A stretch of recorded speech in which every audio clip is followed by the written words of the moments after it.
Hi and welcome to today's show. I'm on my own. Now it's a solo show today and I'm going to be talking about the penalty of motherhood. Can you recover financially from motherhood? Hi and welcome to Accelerating Your Wealth with your host, myself, Rebecca Robertson. I'm an independent financial advisor and wealth coach.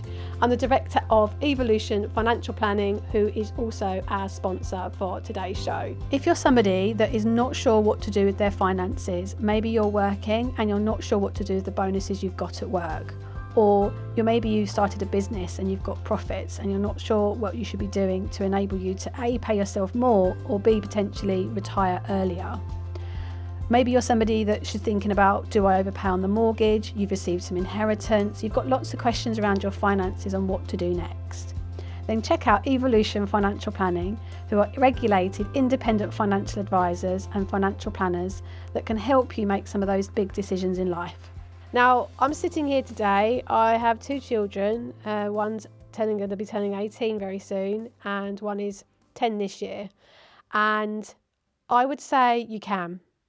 But I think there's a lot of elements and lots of things to consider whilst we're navigating this period.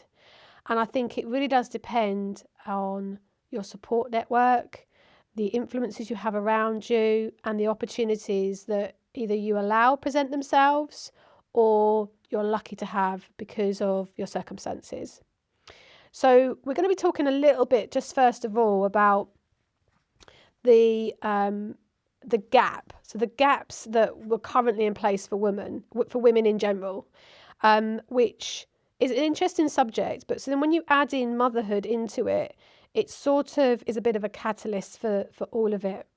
So one of the elements to consider is the gender pay gap. So the gender pay gap, the median pay gap is in favour of men by 6.8%. So that's for full-time employees. For all employees, that gap is actually at then 12.8%. For part-time, it's actually in women's favour at 2.9. So that's basically the average hourly rate when they're working. So men are basically earning more money. So that's now, why is that? Why are men earning more money on their hourly rates? It should be happening this day and age. But that then just means that before women have children, they're already against the clock, because when it means savings or investing, they're not putting money in because of that gap, or they're putting less in because of that gap. Now you think about, okay, the all-time cost of having a period, so our cycles, is £20,000. There was a recent report on that. Then you add in divorce when you get divorced. Then actually divorce rates are somewhere around like 42%. It means you're halving your assets. So any assets you had and they had, or partner had, are being split. So again, that's reduced. Then you add in the fact that many women that actually have children go part-time or reduce their hours or take a change in career. And that's why you'll see there's more women who have a higher average hourly rate than men. So it's a negative gap, partly because men they're unskilled workers and they're working part-time, whereas actually most women are in those skilled roles at working part-time. So they might have gone to university, they might be a nurse, for example. They're skilled workers and they're having to take those those sort of higher skilled but part-time roles. So when you add in those factors, and then you consider that women are investing less, so if you then take into the fact that another statistic as we have is that the gender investment gap is somewhere around in the UK £678 billion. Young men invest at double the rate of women, so 41% versus 20%.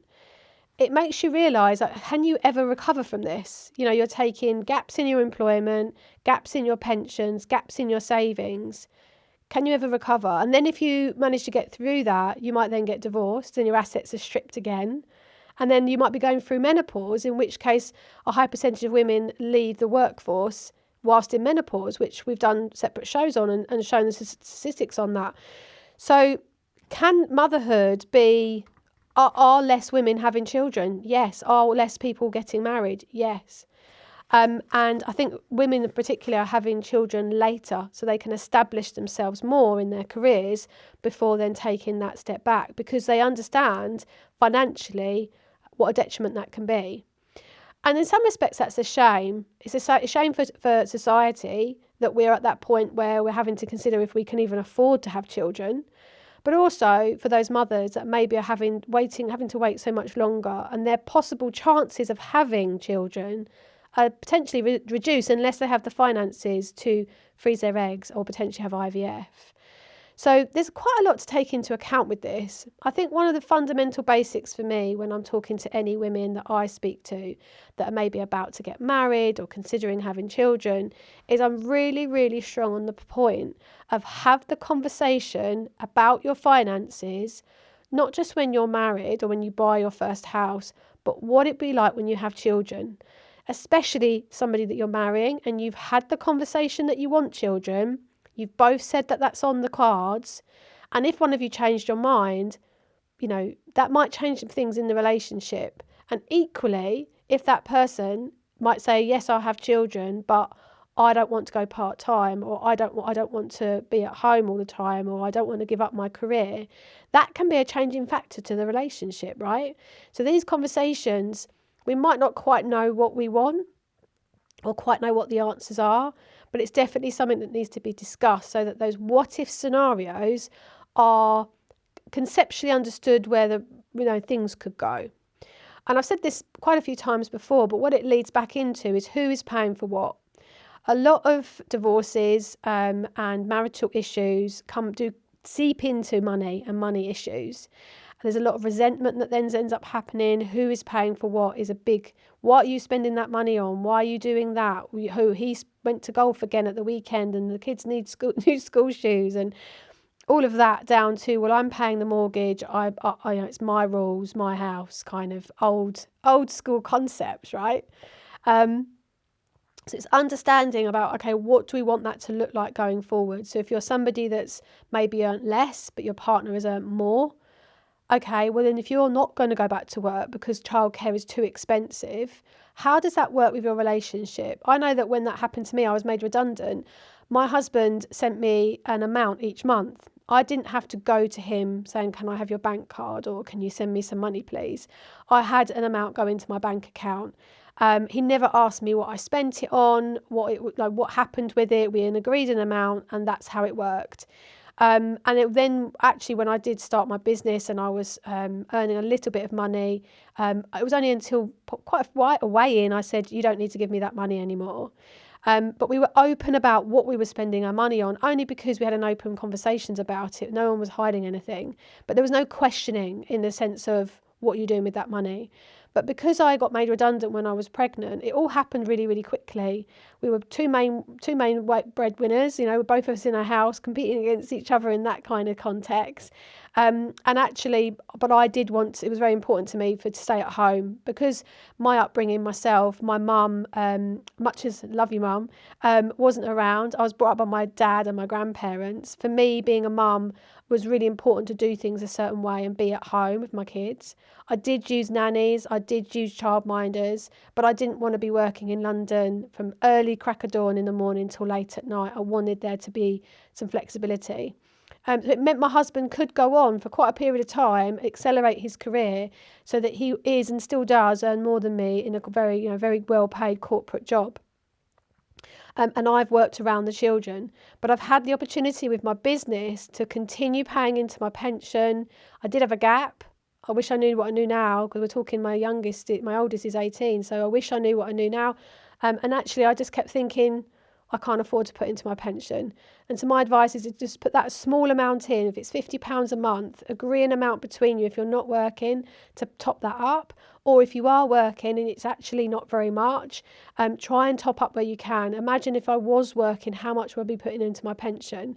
That's really hard when, gas and electric is going up, council tax is going up, child costs are going up. But if you are in a financial position where you can equalise things, for women, it's really, really crucial and important for the reason I've already described.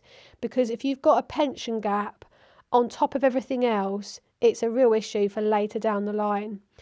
The Scottish Widows reports, which I've done podcasts on, the pension gap is causing women to go into poverty 10 times more. I forget the exact statistic, but I've done a whole report on this.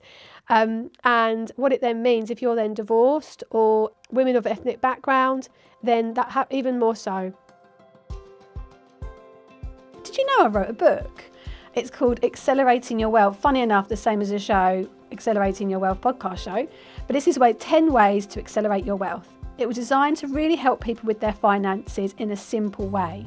So we focus on some key sections around your money mindset, some practical things that can be done with your finances, and allowing you to maximize your money and your future. So if you're thinking, hey, this stuff is interesting, then the best next step for you is to check out the book. It's an Amazon 5-star bestseller. Yeah, I know, it's great, right? Go and check it out. You can buy it on Amazon and have it with you tomorrow for a nice cup of tea.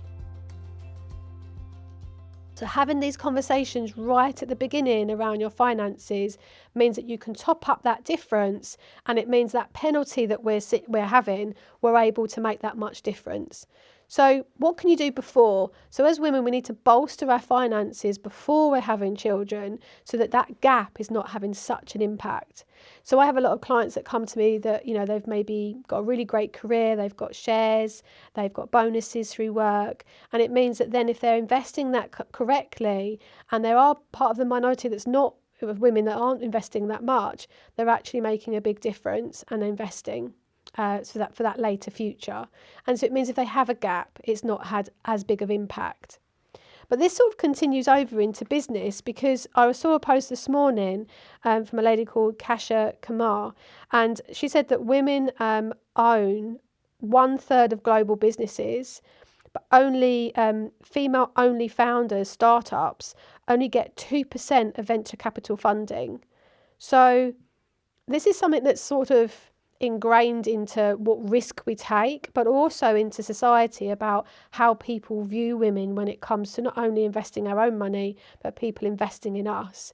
So I think it's really of a case of women, we need to advocate each other, we need to hold each other up and mentor each other through these, navigate through these processes, so that then we can actually be to a position that we feel confident enough to make some of these financial decisions.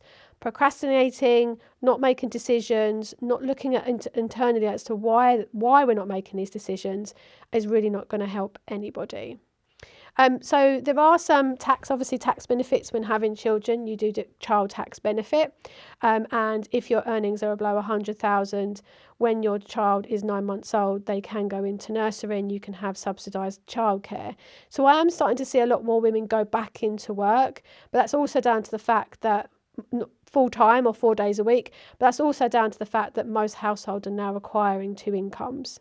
So if that's yourself, and maybe that your partner's then earning more money, or they've got a bonus or something of that nature, then it's definitely worthwhile discussing the finances as a whole so that everyone feels that they're having their fair share. So what does that mean when it comes back to the point of making sure that, where's the money, where's it going, who's doing what? At the end of the day, if there was a separation date later down the line, all assets has to be divided. But we want to make sure that these conversations are being had so you don't get to that point.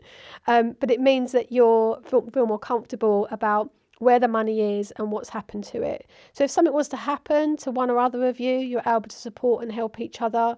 I've had clients who have had strokes and had accidents and unfortunately illnesses that meant that they've had to lean on those resources. So knowing where they are and where they're kept but builds a certain security, not only for the individual but for the relationship as a whole. I hope that's been helpful for you today. So it sounds quite scary, this motherhood penalty, but I will say having my children is one of the best things I ever did, but it just meant I had to achieve the goals that I've wanted to in life. I've had to navigate some really, big barriers, but, I've got there. I'm at that other end now where I could take time off. I can be there for my kids if they need it. And I'm still in a financial position that I'm not worse off because of it. Thanks very much for listening. Thank you for joining us today at Accelerating Your Wealth with your host, myself, Rebecca Robertson. I hope you enjoyed the show. Do subscribe and let us know in the comments any of your thoughts.